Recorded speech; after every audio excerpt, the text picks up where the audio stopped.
Hello everyone, আজকে আমাদের এক পেশেন্ট নিয়ে আমরা একটু কথা বলবো। উনি এসেছেন নেক পেইন নিয়ে, দীর্ঘদিন যাবত উনি নেক পেইন নিয়ে ভুগছেন। তো আজকে ওনার মুভমেন্টগুলো আমি একটু আগে দেখে নিব, তারপর ওনার ট্রিটমেন্ট অ্যাপ্রোচে আমরা আগাবো। তো প্রথমে আপনি একটু নেকটা বেন্ড করেন সাইডে। আপনার ব্যথা হচ্ছে এই সাইডে, একটু বলবেন। আচ্ছা, আবার এই পাশে একটু বেন্ড করেন। ব্যথাটা কোন পাশে হচ্ছে, এই পাশে না এই পাশে, কোথায়? রাইট সাইডে, ওকে, ডান পাশে। আচ্ছা, এবার একটু উপরের দিকে তাকান। ব্যথাটা কি এই সাইড দিয়ে আসছে? ওকে, একটু নিচের দিকে বেন্ড করেন।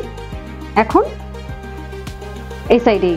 আচ্ছা, ওকে, ঠিক আছে। ওনার মুভমেন্টগুলো আমরা চেক করেছি, ওনার এই মাসেলগুলোতে প্রচন্ড পেইন আছে।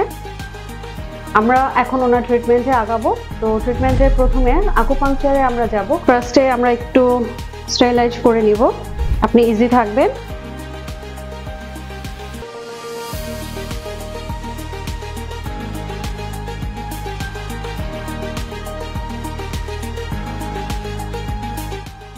আমরা এখন ইলেকট্রিক্যাল স্টিমুলেশন হিসেবে প্যাডগুলো সেট করলাম। পেশেন্টের পেইন পয়েন্টগুলো আইডেন্টিফাই করে আমরা এখন নিডলটা পুশ করেছি। এখন ইলেকট্রিক্যাল স্টিমুলেশনটা সেট করে দিয়েছি। এটা আমরা কন্টিনিউ করব 15 থেকে 20 মিনিট। 15 থেকে 20 মিনিট পর এটা আমরা এখন খুলে নিব। আসসালামু আলাইকুম। আমি অনেকদিন যাবত গাঁট ব্যথায় ভুগতেছি। 3টা সেশন নিয়ে আলহামদুলিল্লাহ আমি অনেকটাই ভালো।